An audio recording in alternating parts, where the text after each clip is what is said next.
यदा यदा हि धर्मस्य ग्लानिर्भवति भारत अभ्युत्थानमधर्मस्य तदात्मानि सृजनहं परित्राणाय साधनाय विनाशाय च दुष्कृतं धर्मस्थापनार्थाय সম্ভাবামি যুগে যুগে।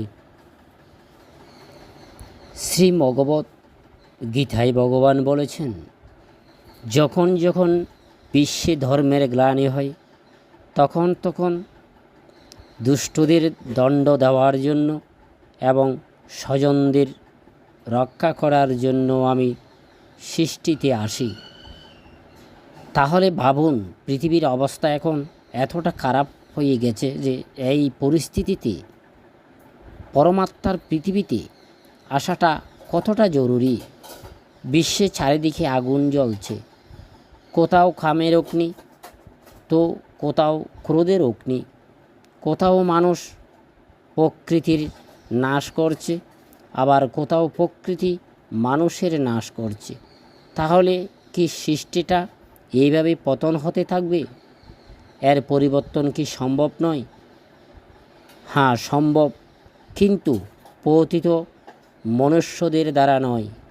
পতিত পাবন সদা কল্যাণকারী পরমপিতা পরমাত্মা শিব ভগবানের দ্বারা এই কাজ সম্ভব, যিনি নরককে স্বর্গ করার জন্য ভারতভূমিতে দিব্য জন্ম নিয়েছেন এবং 1937 সাল থেকে এই বিশ্ব পরিবর্তনের কার্য এক সাধারণ মনুষ্যত্বনে প্রবেশ করে গুপ্ত রূপে সহজ রাজযোগ ও ঐশ্বনীয় জ্ঞানের শিক্ষাধারা করেছেন।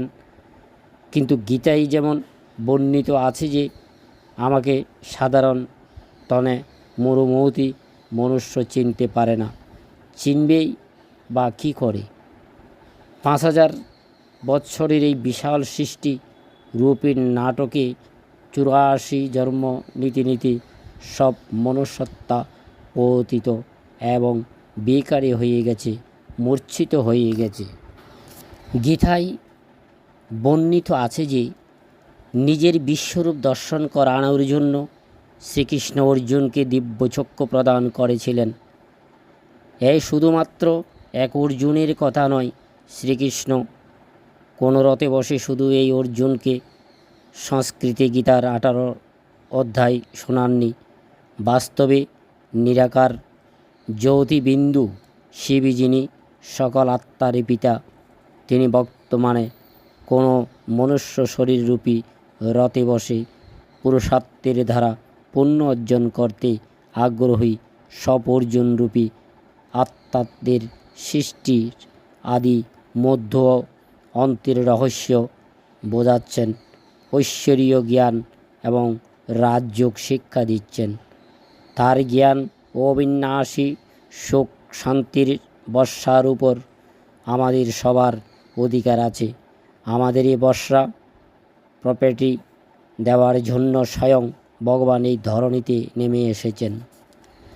পরমাত্মার এই কার্য 1937 সালে পাকিস্তানের সিদ্ধ হায়দ্রাবাদ শহরে আরম্ভ হয়েছে। ওই সময় সুপ্রিম সোল শিব দাদা লেখরাজ নামক এক বিখ্যাত হীরার ব্যবসায়ীকে বিষ্ণু চতুর্ভুজের সাক্ষাৎ করে দিয়েছিলেন। কিন্তু সেই দিব্য সাক্ষাৎকারের অর্থ তিনি বুঝতে পারেননি। তিনি তার গুরুদের এর অর্থ জিজ্ঞাসা করেন, কিন্তু ভগবানের লীলা ওই দেহধারী গুরুরা কেই বুঝবে? এরপরে দাদা লেখরাজ সাক্ষাৎকারে অর্থ জানার জন্য বারাণসীর বড় বড় পণ্ডিতদের কাছে যান। সেইখানে গিয়েও তিনি নিরাশ হন। সেখানেও তার সাক্ষাৎকার হতে থাকে। যেই সব সাক্ষাৎকারের ছবি তিনি গঙ্গার ঘাটে নির্মিত দেওয়ালে আঁকতে থাকেন।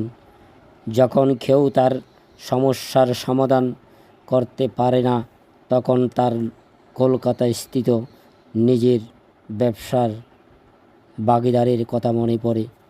ওই ভাগীদারের নিষ্ঠা ও সততায় প্রভাবিত হয়ে দাদা লেখরাজ তাকে কলকাতা স্থিত তার হীরার দোকানের দায়িত্ব অর্পণ করেছিলেন। অতঃপর দাদা লেকরাজ কলকাতায় এলেন, কিন্তু সরাসরি ওই বাগিদারকে নিজের সাক্ষাৎকারের বর্ণনা করার পরিবর্তে তিনি তার নিকটের সম্বন্ধের মাতা ছোটি মাতাকে শোনালেন এবং চৌটি মাতা অন্য মাতাকে শোনালেন, যিনি বলা শোনানোই পারদর্শী ছিলেন।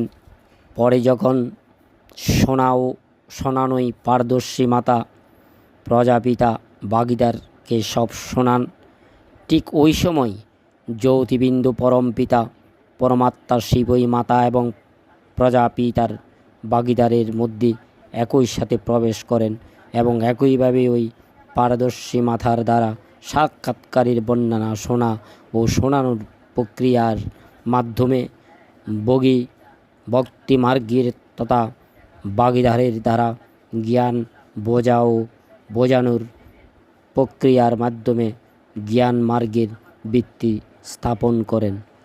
কিছু সময় পরে বাগিদার ও ছোটি মাতার প্র্যাকটিক্যাল পাঠ এবং অনুভবের দ্বারা দাদা লেকরাজ নিজের বর্তমান জন্মের পাঠ ব্রহ্মার স্বরূপকে জানতে পারেন এবং ভবিষ্যৎ সত্যযুগে কৃষ্ণের রূপে প্রথম মহারাজ কুমারের স্বরূপকেও চিনতে পারেন।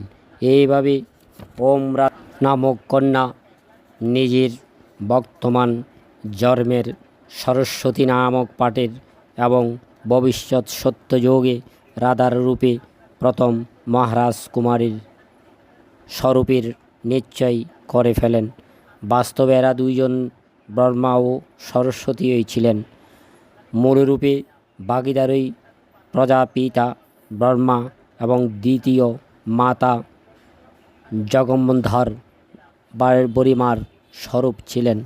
ভগবানের দ্বারা সাকার রূপে স্থাপিত এই পরিবার পুণ্যসিদ্ধ হায়দ্রাবাদে এবং পরে করাচিতে স্থানান্তরিত হয়, যেইখানে কয়েক বছর নিরাকার শিবের সাকার মধ্যম হওয়ার পরে বাগিদার এবং ওই দুই মাতার দেহাবসান হয়ে যায়।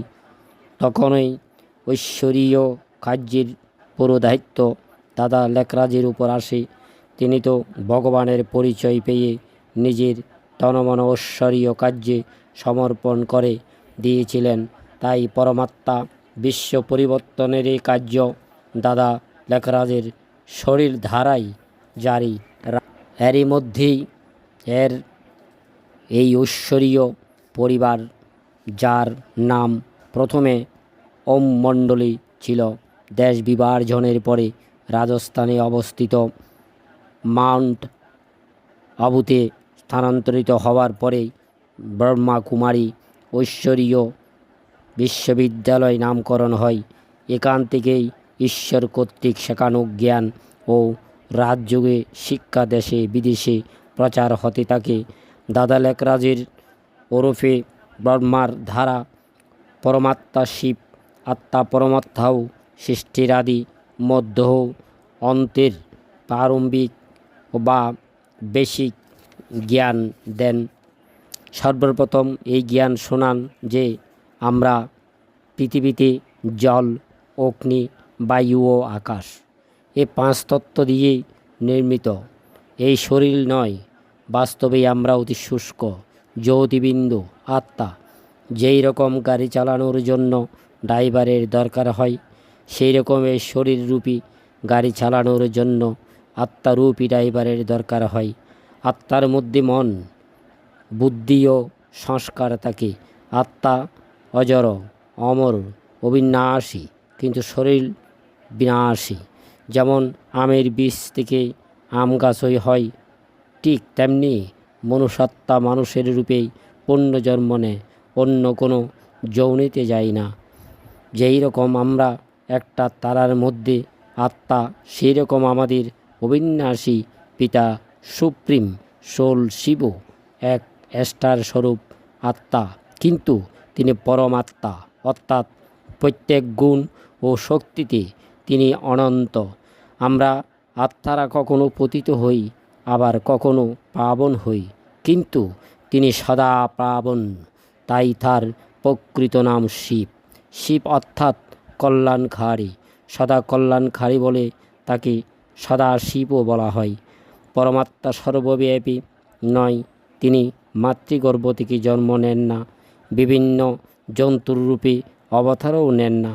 তিনজন অতি শ্রেষ্ঠ মনুষ্যাত্মক শরীরে প্রবেশ করে তিনি স্থাপনা, বিনাশ ও পালনার তিনটি কর্তব্য করেন, তাই তাকে ত্রিমূর্তি শিব বলা হয়। শাস্ত্রে শিব শঙ্করকে একই করে দিয়েছেন, কিন্তু নিরাকার শিব আলাদা এবং সাকার শঙ্কর মহাদেব আলাদা। পরমাত্মা শিব এবং আমরা আত্মারা সূর্য, চন্দ্র ও নক্ষত্রের এই অন্তরিক্তিকে ঊর্ধ্বে পরম ধামের নিবাসী, যেখান থেকে আমরা আত্মারা এই সৃষ্টিরূপী রঙ্গমঞ্চে শরীর রূপী বস্ত্র ধারণ করে নাটক করতে আসি। এই সৃষ্টিরূপী নাটকটা 5000 বছরের, যার মধ্যে মনুষ্যাত্মারা সবচেয়ে বেশি 84টা জন্ম নেয়।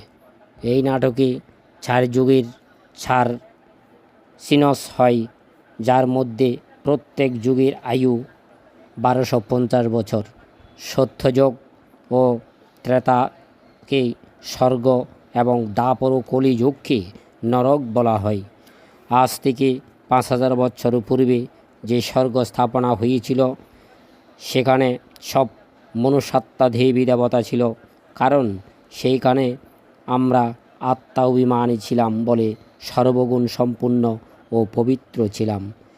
সেইখানে এক রাজ্য, এক ভাষা, এক আদি সনাতন দেবী দেবতা ধর্মই ছিল। স্বর্গে যেহেতু আমরা পবিত্র ও সুখী থাকি, তাই ভগবানকে স্মরণ করার দরকার হয় না।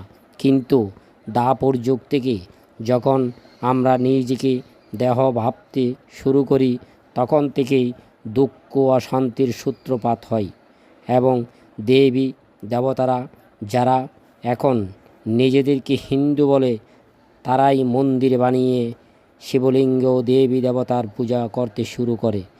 বিভিন্ন ধর্মপিতার আত্মারা পরম ধাম থেকে এসে নিজ নিজ ধর্ম স্থাপনা করেন।